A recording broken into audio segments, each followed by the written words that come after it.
Hey everyone, welcome to the Chilling Hour, where the stories never let you sleep. My name's Robert Bobby Jenkins. I'm 42 years old, and I've been driving a truck for nearly 2 decades. I've hauled everything from frozen meat to medical supplies across nearly every state in the country. You name it, I've probably driven through it. But what I'm about to tell you happened 8 years ago, in 2017, somewhere along a lonely stretch of Highway 50 in Nevada, the one they call the loneliest road in America. I'd been hauling a load of produce from Sacramento to Denver. It was late October, a week before Halloween. I remember it clearly because of the way the air felt. Dry, still, heavy, like something was pressing down on me from the moment I crossed into Nevada. It was a long night route, and I preferred it that way. Less traffic, fewer distractions. But that night, I wish I'd just stopped early. It was around 2:30 in the morning when I started feeling drowsy. The last town I'd passed through was Austin, if you can even call it a town, and I hadn't seen another vehicle in over an hour. Just darkness and the 2 endless beams from my headlights stretching ahead into the desert. I was sipping on cold coffee, humming along to some classic rock, when I saw it, a flicker of movement on the side of the road. I thought it might have been a coyote, so I slowed down. But when I looked again, it wasn't an animal. It was a man. He was standing just off the shoulder, facing the road, his thumb sticking out like he was hitchhiking. Nothing strange about that, in theory, but what struck me immediately was how he looked. He was wearing old-fashioned clothes, like really old. A brown leather jacket, jeans that were torn at the knees, and a cap that looked straight out of the 1950s. I figured maybe he'd broken down somewhere nearby. I slowed my rig to a crawl and rolled down the window. "Hey, you all right, man?" I shouted. He didn't answer. He just stood there, staring. I remember his face being pale, but it was the eyes that got me. Wide, glassy, and completely lifeless, like he was looking through me instead of at me. Something in my gut screamed, "Don't stop," but I ignored it. Maybe it was the trucker's code. You don't leave people stranded on the road. So I pulled over about 20 feet ahead of him, threw on my hazards, and leaned across the cab to unlock the passenger door. The guy opened it slowly, climbed up without saying a word, and sat down. I remember how cold the air got as soon as he stepped in. The temperature inside my cab must have dropped 10 degrees instantly. I tried to shake it off, told myself it was just my imagination. He sat perfectly still, hands resting on his knees. "Rough night, huh?" I said, trying to break the silence. He turned his head slowly toward me, and that's when I got my first real look at him. His skin looked wrong. It wasn't pale from fear or exhaustion. It looked gray, almost like ash. And there was something dark staining his shirt near the collar. I thought it was dirt or oil at first. "Where you headed?" I asked. He spoke for the first time then. His voice was low, dry, like he hadn't had water in days. "East? East where?" He didn't answer, just kept staring straight ahead. Something in the way he said it sent chills crawling up my spine. After a minute or two, I told him I was going as far as Ely, and he could hop out there if he needed. He nodded once, but didn't say another word. The cab was silent, except for the low hum of the tires on asphalt. The longer we drove, the more I felt like I'd made a huge mistake. His smell started hitting me next. Not like sweat or dirt, but something metallic, rotten. It was faint at first, but it grew stronger every minute. At one point, I swear I could hear him muttering under his breath, just low whispers that I couldn't make out. I thought maybe he was talking to himself, but when I glanced over, his mouth wasn't moving. Then, out of nowhere, my CB radio crackled to life, loud enough to make me jump. "Breaker 19, anyone out there on 50 eastbound? You got weather coming up ahead." I grabbed the mic, grateful for the distraction. "Copy that, eastbound on 50. Appreciate it." Static filled the air. Then another voice, not the same one, came through, garbled and distant. It sounded like someone whispering my name. "Bobby." I froze. I let go of the mic. My eyes flicked to the radio, then to the hitchhiker. He was still staring ahead. The radio hissed again. "You shouldn't have stopped." I swear to God, I nearly drove off the road. "Did you hear that?" I asked him, my voice cracking. He slowly turned to look at me again. That same lifeless stare. "He's right." "What?" he He smiled then, just a small, crooked twitch of the mouth, but there was blood on his teeth. I hit the brakes so hard the trailer swayed behind me. The rig skidded a few feet before stopping. I turned to tell him to get out, but the seat was empty. He was gone. Just gone. No door had opened. No sound, no movement. Just gone. I sat there, heart pounding so loud it drowned out the hum of the engine. I leaned over, yanked open the passenger door, and looked outside. Nothing but desert. That's when I noticed the footprints. 2 sets, leading away from the truck, but not down the road. They went straight into the sand, heading out into the blackness. I don't know what possessed me, but I grabbed my flashlight and stepped out. The night was dead silent, no wind, no insects, nothing. Just me, and those prints disappearing into the darkness. I followed them about 20 feet before they just stopped. Not faded, not covered, just ended abruptly, like whoever made them had vanished into thin air. When I turned back to my truck, the headlights were flickering. I could see my own reflection in the glass, and behind me, in the cab, someone was sitting in the passenger seat again. I bolted back, yanked open the door, and the seat was empty. But the smell was worse now, like blood and burned rubber. I climbed in, locked the doors, and started driving as fast as that rig would go. My hands were shaking so bad I could barely hold the wheel. Every time I checked the mirrors, I thought I saw something move in the sleeper behind me, a shadow, shifting just out of sight. I drove like that for nearly 2 hours until I hit Eerie. I pulled into a truck stop, lights blazing, diesel engines idling all around, and just sat there, trying to catch my breath. When I finally worked up the nerve to check the back of the cab, I found muddy footprints leading from the passenger seat to the sleeper. The smell of death was so strong I gagged. I grabbed a flashlight and shone it at the bed. There was a handprint, black and greasy, pressed into the wall above where I slept.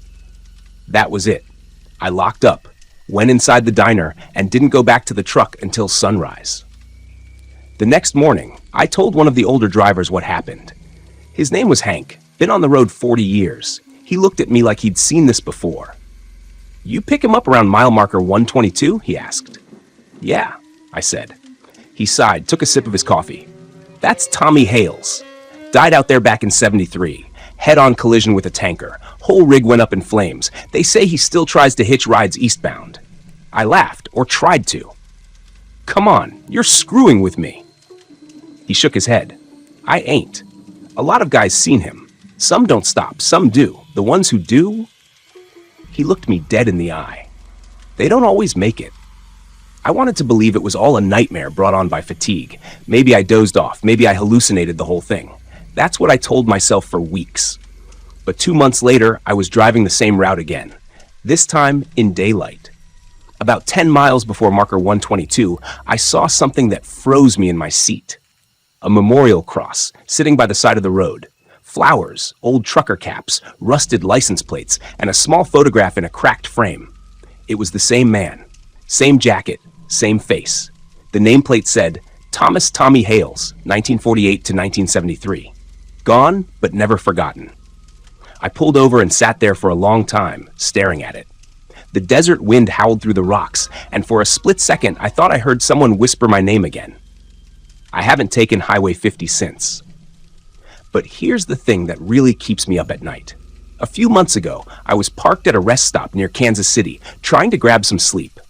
Around 3 a.m., I woke up freezing. My breath was visible in the air, even though the heater was on. When I looked over, the passenger door was open, just a crack, and there, on the seat, was a dirty leather cap, the same one he wore. There were fresh, muddy footprints leading from the door to the sleeper again. I never saw him that night, never heard him, but I could feel him, watching. I quit long-haul driving 6 months later, took a local route, mostly short deliveries around my county. I couldn't handle the nights anymore, couldn't handle those stretches of dark road where every shadow looks like it's waiting for you to stop. Sometimes I still dream about him, the smell, the stare, the voice over the radio. But what scares me most is that it doesn't feel like a dream. A few weeks back, I got a call from an old buddy, Rick, another trucker who used to take the Nevada run. He was laughing on the phone, telling me about a weird hitchhiker he'd seen near Austin. Guy looked like he stepped out of a different century, he said. Didn't stop, though. Something about him didn't feel right. My stomach dropped. I told him to stay the hell away from that stretch of highway. He just laughed it off. 2 days later, Rick's wife called me. He'd gone missing somewhere outside Ely. His rig was found on the shoulder of Highway 50. Engine running, door open, headlights still on. No sign of him anywhere. The only thing the police found inside the cab was a black handprint on the passenger seat. They never found his body. Now, whenever I'm out on a dark stretch of road, I can't shake the feeling that Tommy's still out there, waiting for someone else to stop. Maybe he doesn't mean to hurt anyone. Maybe he's just trying to get home. But the way he looked at me, those eyes, I don't think there's anything left human in him. I don't tell this story to scare people. I tell it because I think folks need to know what's really out there on those long, empty highways. Sometimes you're the only soul for miles, and sometimes you're not as alone as you think. If you're ever driving through Nevada, and you see a man standing on the side of the road wearing an old brown jacket and a leather cap, don't stop. Whatever you do, don't stop, because once you let him in, he doesn't leave. Story the end. Story number 2. Sure. Here's the full 2,100-word creepy true trucker horror story written as a first-person narration script in authentic American storytelling tone. My name's Mark Hanley. I'm 43 years old, and I've been a long-haul truck driver for almost 20 years. I've seen a lot out on those dark stretches of highway. Deer collisions, drunks, meth heads waving for rides, even a tornado once. But there's one night I'll never forget. It's the night I stopped believing that the road was just asphalt and miles. There are things out there that move with us, things that don't belong to the living. It was late November of 2014. I had a run from Denver, Colorado to Boise, Idaho, hauling refrigerated produce. It was a long, lonely drive through the Rockies, cold, quiet, and dangerous when the snow hit. My CB radio was half dead, my phone barely had a signal, and I was running on my third cup of black coffee. I remember glancing at the dashboard clock. It was 2:47 a.m. when it started. I just passed through a small town called Craig, heading northwest. The night was pitch black, except for the dim green glow of the dash and my high beams cutting through the snow. I had classic rock playing low, but there was this silence under it. That kind of heavy quiet that makes you feel like you're being watched. About an hour out of Craig, I saw something strange on the shoulder. At first, I thought it was a broken-down car, an old brown sedan with its hazard lights flashing. But as I got closer, the lights went out. Just blink, gone. I slowed down a little, expecting to see someone waving me down. But there was no car, just a shape standing by the road. A man, or at least it looked like one. He was tall, real tall, wearing a long tan trench coat and what looked like a hat. He had his thumb out, like a hitchhiker. His head turned toward my headlights, and for a split second I saw his face. Or rather, I didn't. It was empty. Just smooth, pale skin. No mouth, no eyes, no features. I slammed on my brakes and my truck fishtailed for a second before I steadied it. When I looked back in the mirror, the shoulder was empty. No man. No lights. Nothing but snow blowing across the highway. I remember whispering out loud, "Jesus Christ," and then just laughing nervously to myself. Truckers see weird stuff all the time, right? Maybe it was a trick of the lights. Maybe I was overtired. I cranked up the music and kept driving. But that's when the CB crackled to life. I hadn't heard anything on it in hours. No chatter, no weather updates. Then, out of the static, came this voice. It was low, slow, and distorted. It said, "You shouldn't have looked at him, Mark." I froze. My name. It said my damn name. I picked up the mic and stammered, "Who is this? You got the wrong channel, buddy." No answer. Just a faint hiss, and then whispering. I couldn't make out the words, but it sounded like a dozen voices whispering all at once, overlapping and bleeding into the static. I turned the CB off, unplugged it completely. I didn't want to hear another word of that. The road kept winding through the trees, black pines rising like walls on both sides. My headlights bounced off the snow, and for a second, I thought I saw something running through the woods alongside me, keeping pace. But every time I looked directly at it, it was gone. By the time I reached Rabbit Ears Pass, the snow had turned heavy. I decided to pull over at a rest area to grab a few minutes of sleep.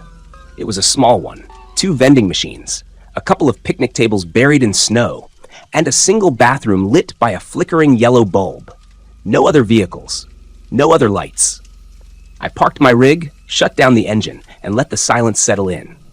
The air was freezing, and the only sound was the wind howling through the trees. I reclined my seat, pulled my jacket over me, and must have dozed off for maybe 30 minutes. Then I heard it. 3 sharp taps on my driver's side window. Tap, tap, tap. I sat up, heart pounding, and grabbed my flashlight. The glass was fogged from my breath, so I wiped it with my sleeve. And there he was. That same tall figure, standing just inches away from my window, his face pressed against the glass. No eyes, no mouth, no nose. Just that smooth, pale skin stretching where features should have been. I fumbled for the keys, trying to start the truck, but the engine just clicked, once, twice, dead. My flashlight flickered, and for the briefest second I saw his hand slide down the glass. The fingertips left smear marks, but they weren't normal. It looked like burned fingerprints, black and cracked. I jumped out of the passenger side, slammed the door behind me, and ran toward the restroom building. My boots crunched through the snow, and I swear I could hear footsteps following me, heavy ones. Inside, the fluorescent light buzzed and flickered. The air smelled of bleach and mold. I locked the door and pressed my ear against it, but the wind drowned everything out. Then, thump! Something hit the door from the outside, once, then again, louder. I backed up toward the far wall, shaking so bad I could hardly breathe. The metal door creaked, and for a moment I thought it would bend inward. And then it stopped. Dead silence. I must have stood there for 5 minutes, frozen. Finally, I worked up the nerve to peek out the window above the sink, a tiny, fogged-over pane. He was standing at the edge of the rest stop, maybe 50 feet away, facing the woods. The wind blew that tan coat of his around, but he didn't move. Just stood there like a statue. I waited until I couldn't see him anymore, then bolted back to my rig. The engine started this time on the first try, thank God. I tore out of that lot, tires spinning on the ice, my heart beating out of my chest. For the next hour, I didn't see another car. Not one. But the weirdest thing, my radio turned itself back on. I swear to God, it powered up by itself, though I'd shut it off earlier. And a voice came through again, only this time, it was a woman's voice. She sounded calm, sad even. She said, "He walks between exits. He follows the lonely ones." Then static swallowed her up. By now, I was shaking so hard I could barely keep my hands on the wheel. I just kept driving, whispering prayers I hadn't said since I was a kid. I finally reached Steamboat Springs, pulled into a diner parking lot, and went inside for coffee. There were 2 other truckers at the counter, older guys local to the area. I must have looked like hell because one of them asked if I was okay. I told them what I saw. The man, the face, the voice on the CB. I was expecting them to laugh, but they didn't. They just looked at each other. The older one, name stitched on his vest as Carl, leaned closer and said, "You just described the Hollow Man." I asked him what the hell that meant. He said there's a story that's been going around among mountain truckers since the 80s, about a faceless man who haunts the highways between Colorado and Utah. They say he was a hitchhiker killed in a blizzard back in the 1960s, never found, and now he walks the roads trying to hitch a ride back home. Some say if you pick him up, he disappears before sunrise. Others say if you pass him by, he follows you. I laughed it off at the time.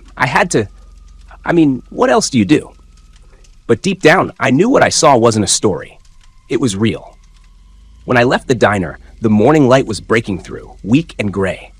I figured maybe I could finally calm down. But as I climbed into my truck, something made my blood run cold. There were handprints all along the side of my cab. Not snow marks, burn marks. Perfect black outlines of palms and fingers. At least a dozen of them. I drove straight to Boise without stopping once. For months afterward, I couldn't shake the feeling of being watched every time I drove at night. Sometimes the radio would crackle and hiss, and I'd hear faint voices whispering. Sometimes my CB would turn itself on for a split second and go silent again.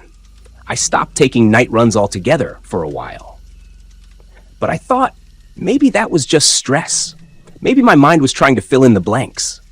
Then, about a year later, I heard something on the trucker forums that made my skin crawl. Another driver, A woman named Janelle out of Texas posted about seeing a tall, faceless man hitchhiking near the same stretch of highway right outside Craig. She said he disappeared when she passed him, but that her CB lit up with her own name a few minutes later. You shouldn't have looked at him, Janelle. She quit trucking after that. I didn't respond to her post, but I knew we'd both seen the same thing. It's been years now. I've got a different truck, different routes, but sometimes I still pass through Colorado. I try not to think about it, but there are nights when the snow's falling just right, and I swear I catch a glimpse of movement in the woods. Sometimes I'll see headlights in my mirrors that vanish when I check again.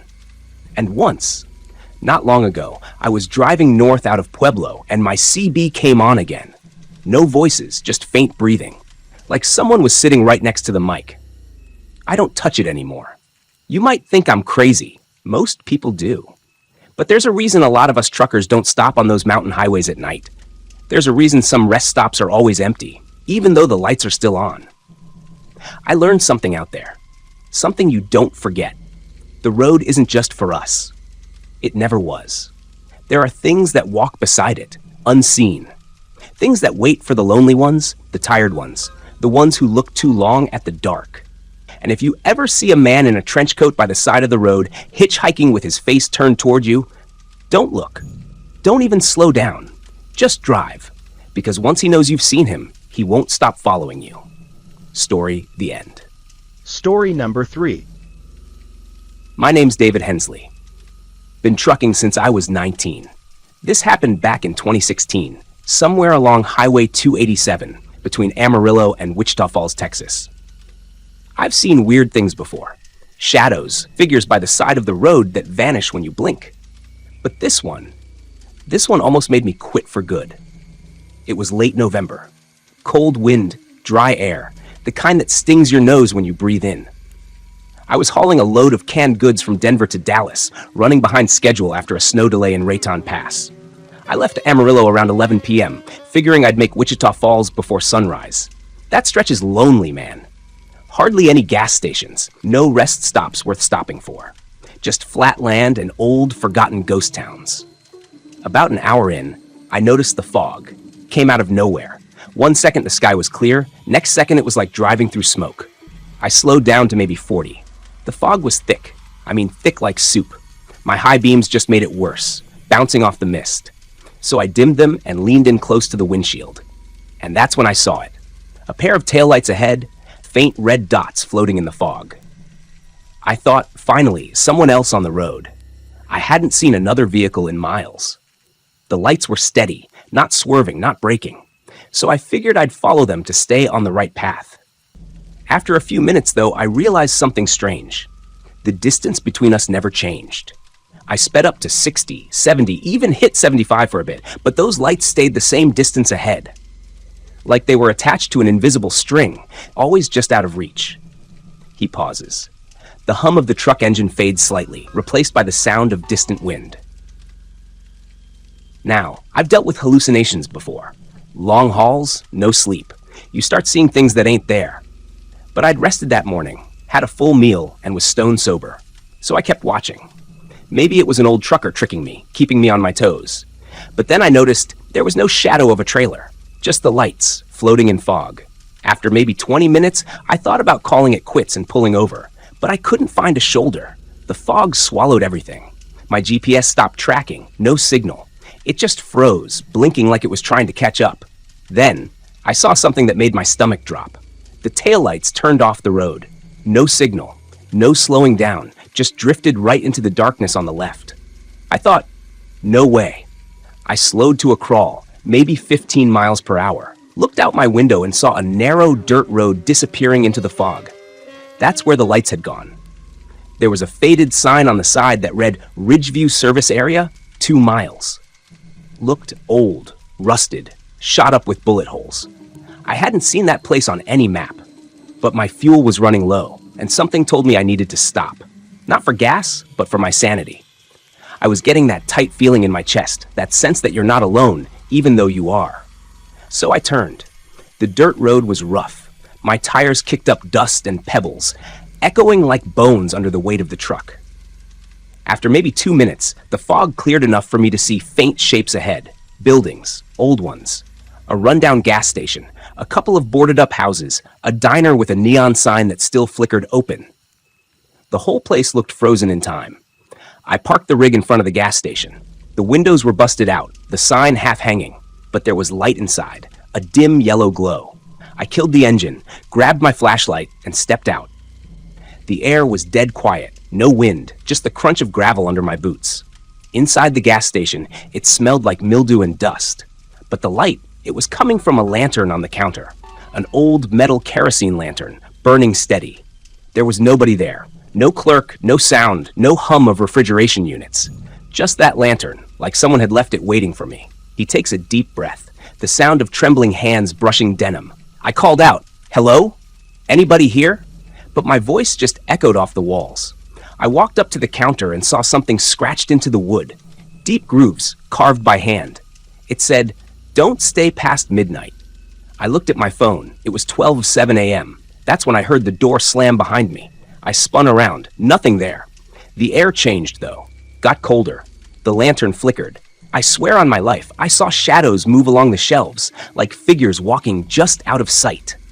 I thought maybe wind or headlights, but my truck lights were off. Then came the sound. A low hum at first, like static in your ears. It built into this deep rumble, almost like a growl mixed with the sound of a diesel engine. It was coming from outside. I ran to the window, looked through the cracks, and there they were again, those same taillights. But this time, they weren't ahead of me. They were parked right behind my truck. No vehicle, no silhouette, just two red lights hovering a few feet off the ground. They flickered like they were breathing. I stepped back, heart pounding so hard I thought I'd pass out. Then slowly they started moving toward the station. I bolted out the back door. The cold hit me like a slap. I ran behind the building and crouched low, flashlight off. I could hear gravel crunching, footsteps, slow, deliberate. But not boots, bare feet. Then I saw her. A woman, long hair, soaked like she'd come out of a storm, pale skin that seemed to glow under the fog. She was wearing a tattered white dress, dragging along the dirt. Her face, I'll never forget that face. Eyes black as oil, mouth twisted like it had been sewn shut and torn open again. She stopped near my truck, tilted her head like she was listening for me. Then she reached out and the taillights flickered brighter. For a second, I swear I saw the outline of a truck around her, an old rig, rusted, half invisible. And then, it was gone. Just the fog and silence again. Static crackles. David's breathing becomes heavy. I didn't go back for the truck right away. I waited behind that station until dawn. When the first sunlight hit, the fog lifted. I finally got the guts to walk back. My rig was still there, door open. Everything looked the same, except for one thing. There were handprints. Dozens of them. Smeared along the sides of the trailer, the windshield, the hood. Black handprints like soot or ash. And on the driver's door, someone had written in the same stuff. He took her road. I cleaned what I could, got back in, and drove out of there. Fast. I didn't look in the mirrors, didn't stop till I hit a Love's travel stop 2 hours later. When I got there, I went to wash my hands and saw something that froze me. Under the grime on my skin, I could see faint marks, like fingers had wrapped around my wrist in the night. I hadn't noticed till then. I asked around about Ridgeview service area later that day. Most folks looked at me like I was making it up. Finally, an older trucker named was Buck pulled me aside and said, "You saw the widow." I said, "Who the hell's the widow?" He told me this story from the 1960s. There was a husband and wife trucking team who ran that route, the Ridgeview stretch. One night, their truck broke down near that service stop.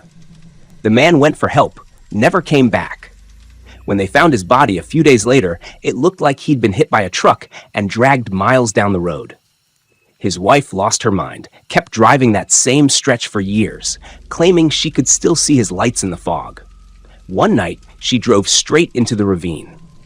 They found her rig smashed to pieces, her body never recovered. Locals said the fog rolled in every year after that. Same time, same place. Some drivers saw her lights and followed them, just like I did. A few disappeared. I didn't believe in ghosts before that, but I can tell you this, I've never driven that stretch again. The sound of a lighter flicks, a shaky breath follows.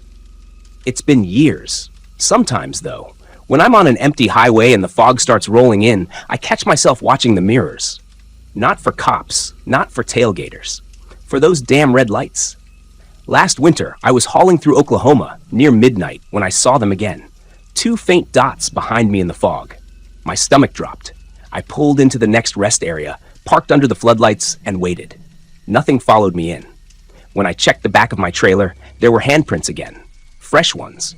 Smaller this time, like a woman's. I didn't tell anyone. Not till now. Static increases. His voice lowers, almost whispering. You know what gets me? The message on that counter. Don't stay past midnight. I keep thinking, what if I'd gotten there earlier? What if I'd listened? Would I have seen her anyway? Or was I supposed to? Because sometimes I wonder if she didn't find me, but chose me. A few months ago, my dash cam started acting weird, recorded hours of static one night.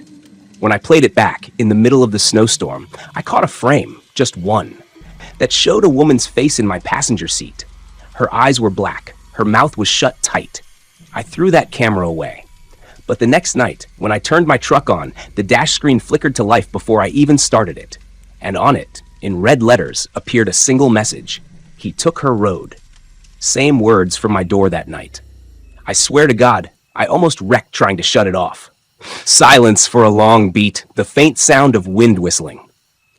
They say ghosts are echoes, memories that don't know they're dead. But she's more than that. She's a curse tied to the road itself. Every year, some poor bastard vanishes on that stretch of 287. They write it off as fatigue, bad weather, or animals. But I know the truth. She's still out there, driving through the fog, looking for her husband. And anyone who follows those lights, anyone who takes her road, becomes part of her story. I don't know why she let me live. Maybe she needs someone to remember. Maybe she wants her story told. So I'm telling it now. He sighs heavily. The chair creaks. If you ever find yourself alone on a foggy highway and you see taillights ahead that never get closer, don't follow, no matter how lost you feel, because that's not a truck, that's her. And once you take her road, she doesn't forget you. A long pause. Static hum fades in. Sometimes when I close my eyes, I still hear that engine, that hum in the fog. And I wonder, when my time comes, will she be waiting for me? He exhales shakily. The recording crackles out. Story the end.